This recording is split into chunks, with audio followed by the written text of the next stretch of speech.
En el caso de Lola es muy claro, ella como pintora se enfrenta, igual que cualquiera que se dedique a cualquiera de las artes, salvo que venga de una familia anormal, en la que tengan más libros en sus bibliotecas que los libros de texto gratuito, o sea, una familia anormal. Pero la mayoría de las personas no. Resulta que vienen de gente, como lo dice la propia novela, que ha obtenido su ordenación moral del mundo, su sistema de valores, su tabla de aspiraciones, sus códigos estéticos, todo de la programación de la televisión. Y con esa mentalidad es muy difícil que se apoye no solamente a los artistas, sino cualquier trabajo de tipo humanístico. Yo lo vivo todos los años con mis estudiantes de filosofía y de letras, que para estar ahí han tenido que aceptar que se van a morir de hambre, que es el lema que se dice casi como sello universal en este país a cualquiera que no se meta a alguna de las, entre comillas, carreras prometedoras. Es poner al joven entre la espada y la pared, y además con el convencimiento y el coro de toda la sociedad en torno de que por ahí está mal el camino, hace que solo los suicidas se decidan a asumir su vocación. Y es un costo altísimo. Y otro tanto le pasa a los científicos. No porque sean profesiones menos prometedoras o más prometedoras, sino porque para hacer ciencia hace falta una infraestructura que no hay, unas condiciones que no hay. Y entonces mi matemático, que es matemático puro, dedicado a la teoría de los números, aficionado a resolver este teorema de Fermat, pues no le queda más remedio que dedicarse a los números mercenarios, a las ecuaciones facilonas, que se manejan un poco con los ojos cerrados, porque finalmente creo, y ojalá que no haya aquí un actuario que me apedree, el trabajo del actuario es más o menos algo pues, como lo del contador, que también espero que no haya aquí un contador que me apedree. Pero la ciencia de los números, esta aventura por los derroteros de lo abstracto para ver qué otras características, otras propiedades, otras relaciones extrañísimas puedan tener. Esto que mantuvo desvelado a Pitágoras o al propio Fermat o a Diofanto, a estos matemáticos locos que hacían cosas que no servían para nada y que la estuvieron desarrollando durante milenios y no servían para nada, y ahora son la base de todas las computadoras. Ahora sí es que están rindiendo frutos y aparecen matemáticas aplicadas. Pero antes de esto eran completamente inútiles.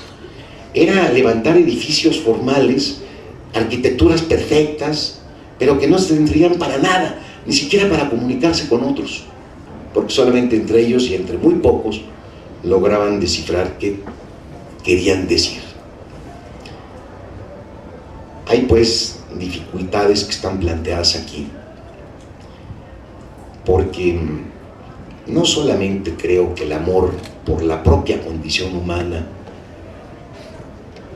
hace que termine, sino que todo hace que todo termine. Entonces, en el fondo, esta es una novela en la que me encontré derrotado, y me hace aún derrotándome en gerundio todos los días.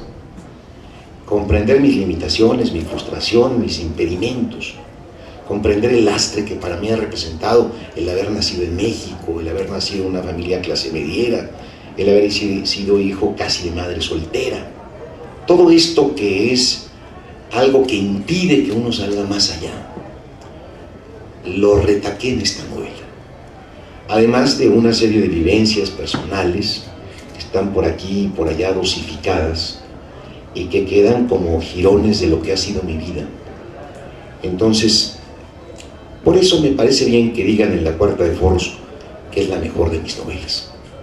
Es, creo, en la que peor me he descuartizado, haciéndomela, y como decía por ahí Sabines, Bien te vaya, poeta, con lo que le robas a tu corazón y a tus amores, a ver qué imagen haces de ti mismo con los pedazos que le robas a tu sombra.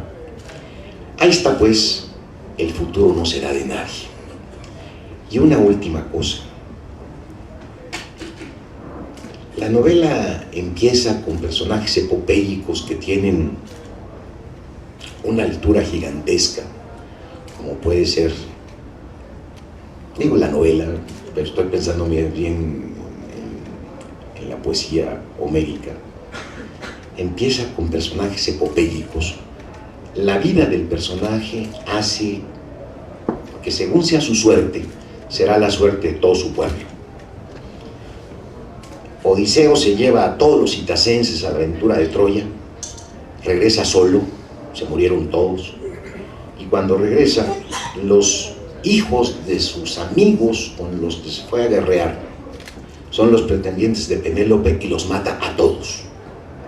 2 generaciones de itacenses mueren porque un solo hombre decide el destino de su país.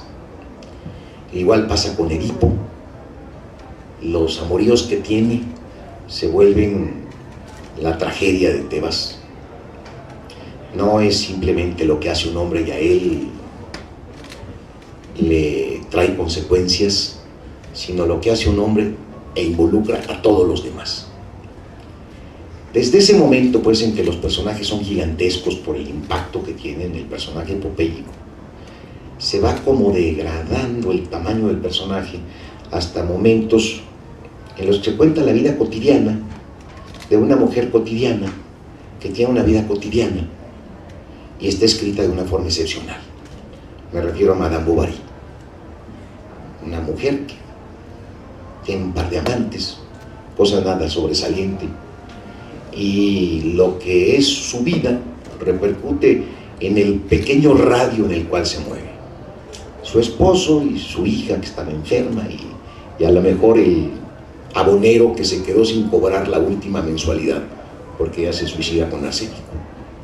Yo no creo que León le haya dedicado ni media hora de un pensamiento, y Rodolfo tampoco. Emma se va sin pena ni gloria, solamente afectando a los que están a los lados. En esta novela he querido meter unos personajes que podrían pertenecer a esta decadencia del personaje, al personaje mediocre, porque Pablo no es Andros Wiles, un hombre genial, excepcional, que pueda resolver el teorema de Fermat. Si frente a este teorema se han medido talentos como los de Euler, como los de... en fin, muchísimos, toda la historia de las matemáticas desde el siglo XVII hasta acá, y no habían podido, ¿por qué Pablo va a poder? Usa a México como coartada. México es una magnífica coartada para los mediocres. Y Lola tampoco es una pintora excepcional. Dice en la novela que es mejor pintor en sus sueños.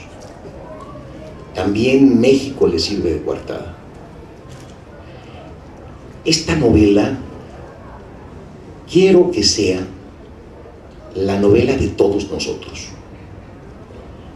Ni Cantor ni Picasso, sino Juan, Pedro, Lourdes, Antonio, Rafael, Ismael.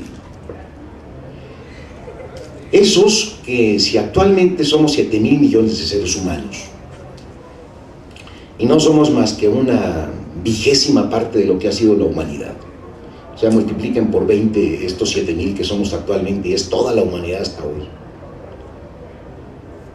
Pues yo, cuando voy a Polanco y me encuentro con unas pocas calles con nombre, me doy cuenta que todos los demás son personajes de relleno. Todos nosotros somos personajes de relleno. Entonces quise hacer la novela de todos nosotros. No es una agresión, es una confesión.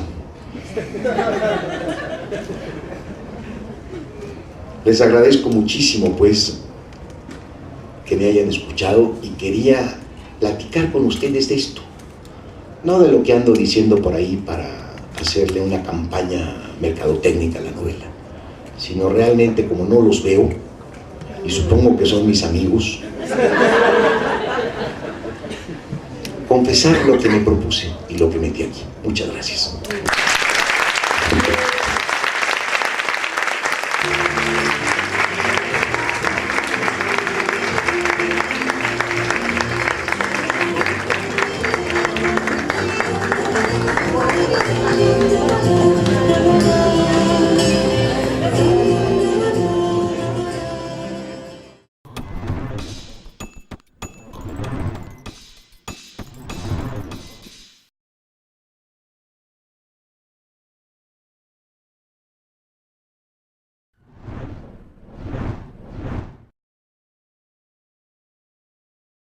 Bueno, buenas tardes nuevamente. Vamos a tratar de explicar hoy el asunto de la risa y a lo mejor nos da la oportunidad de reírnos, quizá no de manera inmediata porque todas las explicaciones suelen ser más bien racionales y esto no se lleva del todo con el humor. Pero de lo que sí estoy seguro es que si me logro comunicar con ustedes dentro de algún tiempo, no sé cuánto, van a terminar riéndose. Espero que lo que aquí escuchen les sirva a la larga para entender un poco el gran sinsentido de la vida y terminen riéndose. Entonces, no esperen pues una plática necesariamente humorística, va a tratar de ser reflexiva, hasta donde eso es posible en mi caso. O sea que sí se garantizan unos cuantos chascarrillos por ahí. No teman lo peor. Soy filósofo, pero me estoy curando. Lo primero que tendríamos que averiguar es ¿por qué cuando hablamos de humor, hablamos de humor? ¿Por qué nos referimos a esto con esa palabra? La palabreja viene de muy atrás, de la época de Hipócrates. Trasládense ustedes 4 siglos antes de Cristo y se van a encontrar con un extraordinario pensador que es este padre de la medicina y en buena medida un filósofo de primera línea, y él tenía la creencia, cosa que se anticipó como 50 o 60 años a Empédocles, que fue el de los 4 elementos. Hipócrates tenía la impresión de que había una presencia de 4 humores en el ser humano. Era la sangre, que equivalía al aire, la bilis, que equivalía al fuego, la bilis negra, que equivalía a la tierra, y luego una bilis extraña, blanca, mocosa, que justamente es de donde vienen las flemas y que da el temperamento flemático, que era el agua. O sea, se adelanta a Empédocles, les digo, muchísimo tiempo planteando una tetralogía de elementos para explicarse al ser humano. Y él creía que el equilibrio de estos 4 humores hacía que uno tuviera buen humor, y cuando estaba alguno de ellos en exceso o en defecto, esto provocaba el mal humor. La definición que da de melancolía el diccionario es la única inteligente de todo el diccionario, y porque no es de los académicos, sino que es de Aristóteles. Y es esta tristeza que se va asentando en el ser humano a fuerza de vivir una y otra vez fracasos, frustraciones. O sea, no se trata simplemente de una tristeza pasajera, resultado de una dolencia inmediata, sino de la reiterada mala hazaña del mundo en contra de uno, que hace que uno termine por volverse melancólico. O sea, que la bilis negra predomine. Esta es interesante. Luego, otra que también vale la pena mencionar un poco de paso, es el humor flemático, porque tiene que ver, les digo, con los mocos, pero con los mocos porque uno se los deja, porque tiene uno tal indolencia, tal abulia, tal indiferencia, tal flojera, que no se los quita. Esto es justamente el temperamento flemático. Ahí tenemos pues el origen del humor. El humor como un temperamento que es el resultado de un buen equilibrio de los ingredientes que nos permiten estar saludables. Ahora, habría que acercarnos también un poco a las palabras que tienen que ver con este campo semántico del humor. Por ejemplo, la burla, la sátira, la ironía. Vamos a acercarnos un poco y les propongo hacer algo que a veces hago porque me resulta interesante, el estudio del lenguaje. A veces su origen filológico, a veces su origen etimológico, dan pistas interesantísimas. Tengan en cuenta que el lenguaje, salvo las palabras que son onomatopeyas, que son bastante tontas, como por ejemplo decir que el dios de la lluvia entre los mayas es Chac, por aquello de chac, chac, chac, chac, chac. No tiene mucha gracia. O otra palabra que tiene un origen onomatopéyico es la palabra crisis, que literalmente es igual en griego, crisis. Y es justamente cuando algo se quiebra, también la palabra quiebra tiene que ver con la crisis, nada más que en la palabra crisis se nota que está quebrado y que pasa el aire, o sea que la grieta fue bastante honda. Es interesante, les digo, no tanto cuando la palabra tiene un origen onomatopéyico, sino cuando las palabras dejan ver algo. Para que me entiendan mejor, a veces inventamos palabras o las resignificamos para aplicárselas como apodo a alguien. Hay un profesor, o mejor dicho, para que no lo vayan a buscar, había un profesor en la FES Zacatlán que tenía un cierto desequilibrio en los pasos, producto de una trágica falta de vacuna contra la poliomielitis, y los alumnos le decían el periférico. Y se imaginarán que le decían el periférico por algo que de pronto todos entendieron, yo no, y un día me lo explicaron. Y era muy sencillo, le decían el periférico por los pasos a desnivel. Era un apodo muy cruel, como todos los apodos, pero que daba en el blanco de algo esencial de ese sujeto. Sin embargo, el mejor de todos los apodos que he escuchado en mi vida es el rotoplas. Cuando vi al sujeto, dije, tienen razón. Era chaparro, negro, gordo y hueco. Era maravilloso el apodo del rotoplas. Hay veces que este sentido de intuición inmediata, de captar la esencia de algo, empieza como un mote, como un sobrenombre, como un sobresignificado de una palabra que ya se ha usado. Y luego, por supuesto, la palabra entra en el idioma normal y se oscurece, pierde su significado. Pero si nos remontamos, gracias a unos libros maravillosos como el diccionario etimológico de la lengua castellana de Joan Coromines, que se los recomiendo ampliamente, van a encontrarse unas sorpresas primorosas. Y estuve expulgando ahí algunas palabras que tienen que ver justamente con este campo en el que estamos tratando de entrar, que es el campo del humor. La palabra más interesante de las que encontré en Coromines es la palabra broma. Broma es el nombre de un molusco que se pega en el casco del barco y lo va carcomiendo.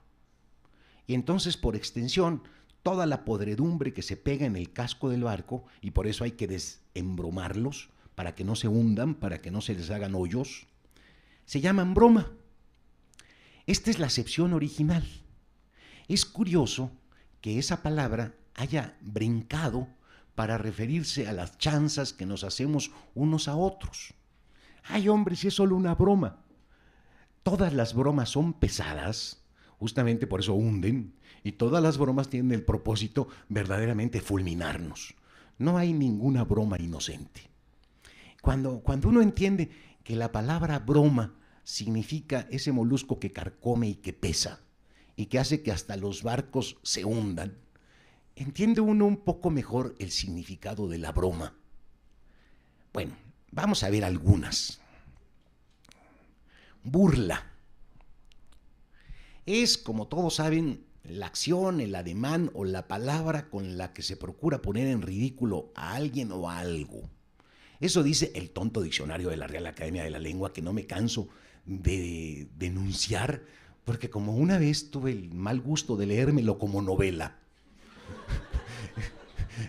De verdad, al ir pasando las hojas, me di cuenta que tenía más paja que el peor de los libros, del peor de mis escritores contemporáneos, de esos que odio. Pero, ¿de dónde viene la palabra burla? Pues dicen por ahí que viene del latín burrae, que a su vez viene de burra, que significa lana o manojo de pelo. O sea, es el relleno de los muñecos. Esta es la burla, el relleno de los muñecos. Fíjense qué chistoso, cuando uno rasga a un muñeco de estos y le ve la burra por dentro, pues uno se ríe. Cuando el propio fulano se rasga y queda en evidencia la burra de la que está hecho, pues todos nos reímos. Y es justamente lo que pasó con Peña Nieto hace unos pocos meses, cuando estábamos en la feria de Guadalajara y no pudo decir 3 títulos. De veras que se notó que estaba relleno de burra, literalmente. No estoy queriendo hacer una burla, sino una descripción exacta de lo que la palabra burla significa.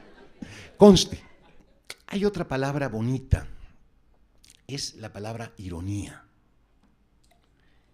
Esta es una burla fina y disimulada. Significa decir una cosa, pero para expresar lo contrario. Se acaba de caer el pobre y al levantarse le digo, qué listo eres, qué ágil eres.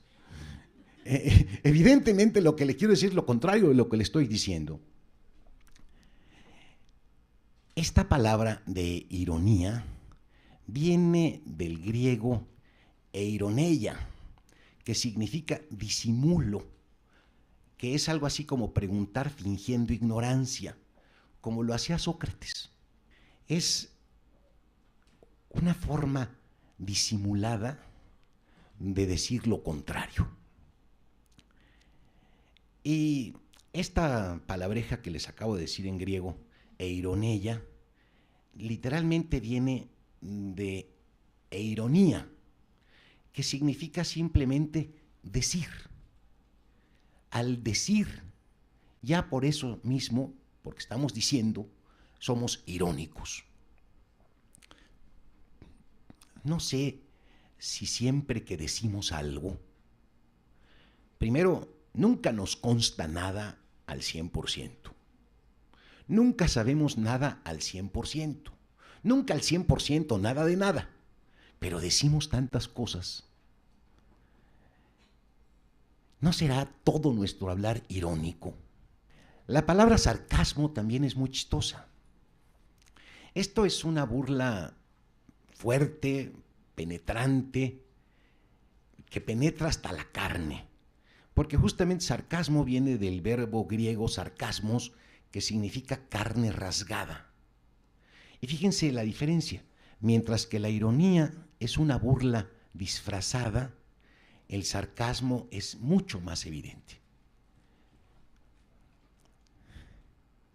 Cuando vuelvo al mismo ejemplo, porque cómo me dio motivos de risa.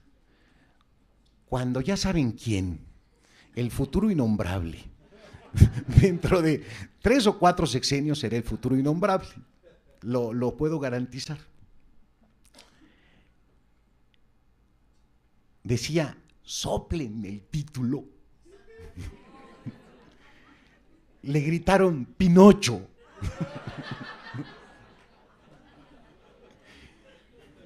Ese que le gritó Pinocho hizo un sarcasmo. La palabra cómico no tiene mucha gracia, fíjense. Viene de cosmos, que es desfile, y oide, canción. Entonces, canción del desfile. Lo que pasa es que los griegos cuando hacían comedia, pues se ponían a cantar. No hay más, no hay más misterio en esta palabra. Se refiere literalmente a lo que pasaba en la comedia. Era un desfile de cantos. Sátira. Este es un discurso o un dicho agudo, picante, mordaz, dirigido a poner en ridículo a alguien. Ya sumando todas las cosas que he dicho, parece que ando haciendo una sátira. Ya saben de quién. Vamos a la parte realmente más interesante del asunto. El humor. El diccionario para variar dice poco. Modo de presentar o enjuiciar o comentar la realidad, resaltando el lado cómico, risueño o ridículo de las cosas. Aquí me separo ya de las palabras, de este intento de hacer un poco de etimología, un poco de filología, un poco de memoria de la biografía de las palabras, ya para referirnos a algo más serio. De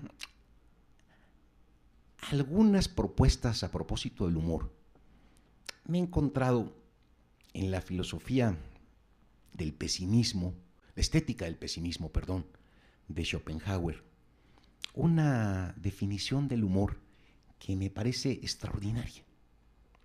Dice Schopenhauer que el humor es lo risible que no hace reír. Aparentemente es una contradicción sin más. Espero que al rato la vuelva a repetir y ya la entendamos bien.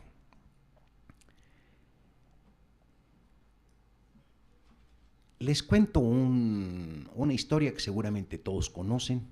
Es de Jonathan Swift, que es como el ejemplo obligatorio del humor negro. Es el cuento que se llama Una modesta proposición. Swift, irlandés, en cuya época era sabido que los niños morían en una buena parte, un 30-40% de niños morían antes de cumplir un año de edad. Se le ocurrió hacer este cuento. El cuento tiene como tema el cocinar a los bebés. Serían muy monos si uno los cocina, y vienen las recetas ahí mencionadas. Imagínense un bebé en lugar de un lechón, con su manzanita en la boca, rodeado de algún jarabe dulce, sus mejillas rozagantes y su piel doradita. Empieza a describirlo y empieza a producir cierta risa. De pronto uno va entendiendo que esos niños irlandeses se morían al año de edad por dos razones. Por inanición, sus papás no les daban de comer, o por golpes, sus papás los pateaban. Entonces, cuando uno se da cuenta que la modesta proposición es magnífica, de verdad es magnífica. ¿Por qué? Porque si de todos modos se van a morir, por lo menos podrían vivir el año que de todos modos van a vivir, bien comidos y sin maltrato. Porque evidentemente en los restaurantes de lujo donde se servirían estos manjares no admitirían bebés escuálidos ni amoratados. Entonces, hay un momento muy curioso en el cuento de Swift en que uno deja de reírse y de pronto adquiere uno un profundo sentido de responsabilidad respecto de lo que se estaba uno riendo. Vuelvo a repetir, el humor negro es lo risible que no hace reír. Ven, antes de esto, o enseguida de esto, dice Schopenhauer que nos reímos porque la risa es una liberación de una de las facultades que siempre tenemos humillada, socavada, sobajada. tenemos dos facultades. La facultad de la intuición, que es en cierta forma la experiencia o el darnos cuenta de manera inmediata de las cosas, y por el otro lado tenemos la facultad de la razón. No nos dejamos guiar normalmente por nuestras intuiciones, por nuestras creencias, por nuestras primeras corazonadas. Estas las ponemos siempre detrás y procuramos regular nuestra conducta a través de la razón. Reflexionamos, meditamos, hacemos un plan de acción y vamos a la práctica entonces. La razón en el mundo occidental es como la gran panacea. Todo lo que sea racional nos parece que es mejor que lo pasional, mejor que lo intuitivo, mejor que lo espontáneo, mejor que todo. Y esto lo escuchamos y cuando queremos dar un consejo responsable, decimos, no, piensa primero las cosas y luego ya te animas.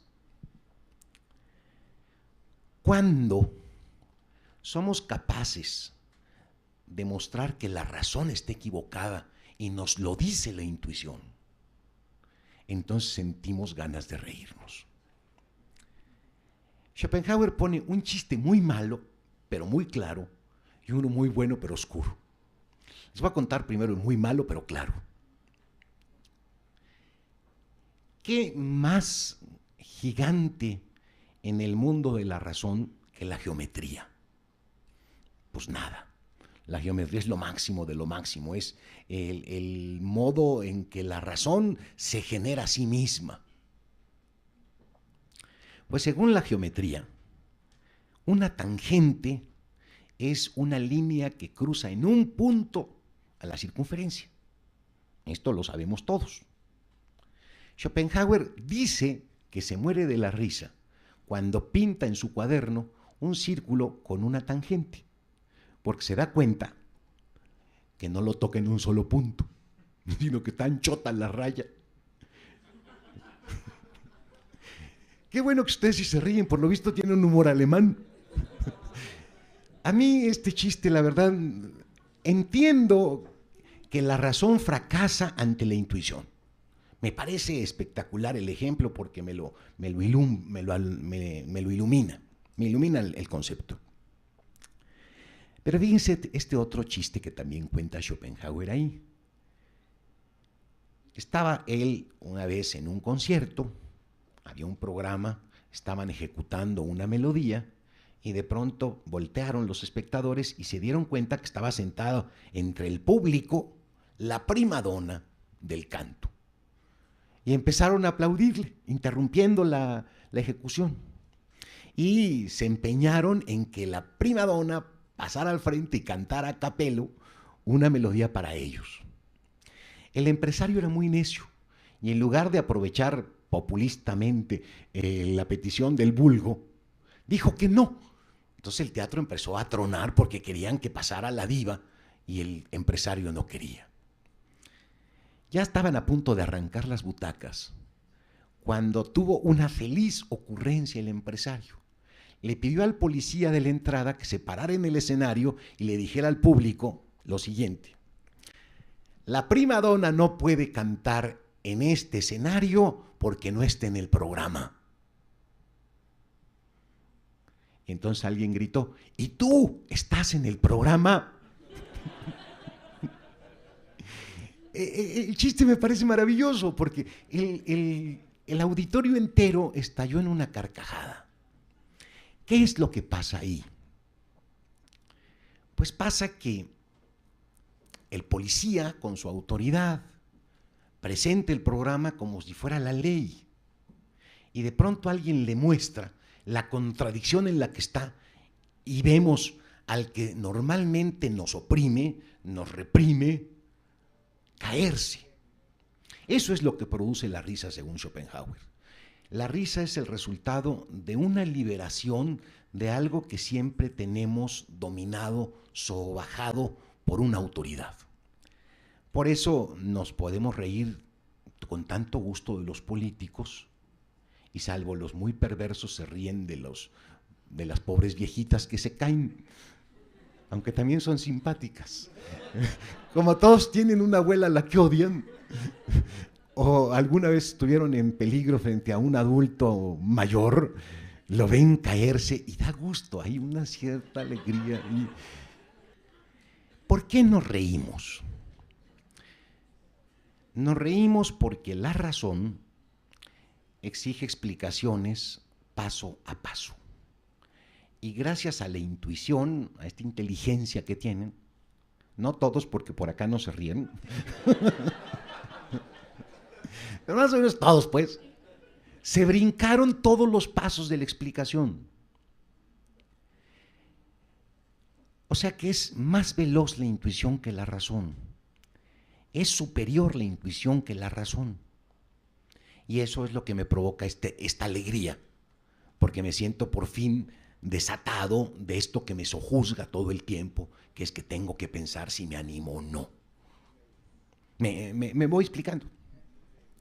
Bueno, y otro chiste más, ya que estamos en este momento de chistes. Uno que siempre me ha parecido formidable. Los que se lo sepan se aguantan. El chiste es de Voltaire. Es la diferencia entre una señorita y un diplomático. Para mexicanizarlo tenemos que poner una señorita y un político. Dentro de unos años vamos a tener que poner un chango y un político, porque ya las señoritas no va a haber, pero por lo pronto todavía funciona. Porque, entre paréntesis, he de decir que lo que nos produce risa es histórico. No tiene un pasaporte para atravesar ni geografías ni épocas. Los chistes siempre son locales. Si el interlocutor no tiene el marco de referentes, no entiende el chiste. Y si uno le explica el chiste, lo obliga a andar todos los pasos racionales y cuando llega a la conclusión, pues por supuesto que no se ríe. Porque, insisto, lo que produce la risa es ese brinco que permite la intuición. El chiste dice, cuando un político dice sí, es tal vez. Cuando dice tal vez, es no. Cuando dice no, no es político. La señorita cuando dice no, es tal vez. Cuando dice tal vez, es sí. Y cuando dice sí, no es señorita. A mí me parece maravilloso. ¡Viva Voltaire! Fíjense la cantidad de referentes que tenemos en común. Si estuviéramos en un país decente,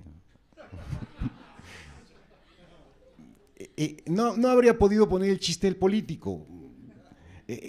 Cuando ustedes se ríen porque el político que dice no, no es político, entienden, pues no sé qué tantísimas cosas de la cotidianidad de muchísimos años de haber habitado en este país.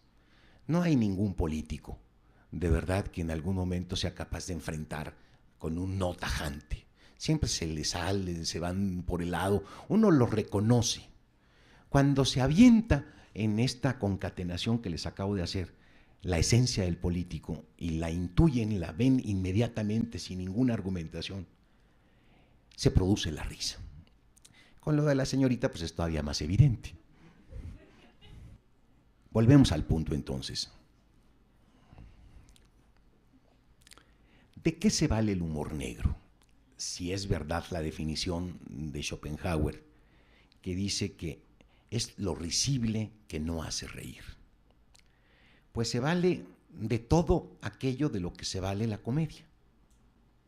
El absurdo, la repetición, la ironía, la burla, todo lo que ustedes gusten. Nada más que mientras que la comedia tiene por fin provocar la risa, o sea, articula los elementos para llegar a un desenlace jocoso, el humor articula los elementos para no llegar a ese desenlace jocoso. Es muy curioso, pero mientras que la comedia banaliza todo lo que toca y va haciendo cada vez más allanado el mundo de lo ridículo, de lo risible, y nos va volviendo más irresponsables cada vez. El humor negro lo que hace es ir recogiendo lo ridículo y mostrándonos lo respetable, lo preocupante, lo comprometedor de todo. Tiene un efecto moralizante el humor negro. En el fondo termina uno por politizarse, por concientizarse, por responsabilizarse del asunto, que es justamente la intención de Swift y la intención del humorista negro en serio. No anda queriendo dejar a la gente contenta ni hacerla feliz. Anda queriendo el humorista dejar a la gente consciente, y lamentablemente la gente consciente no puede ser feliz. La conciencia que nos va llevando a este tipo de niveles de responsabilidad nos hace muy, muy infelices. Esa es la meta del humor negro. Dejar al otro tan comprometido con lo que acaba de ver, con aquello de lo que se estaba riendo, que se salga al mundo a repararlo. Hay un ingrediente politizador en el humor negro.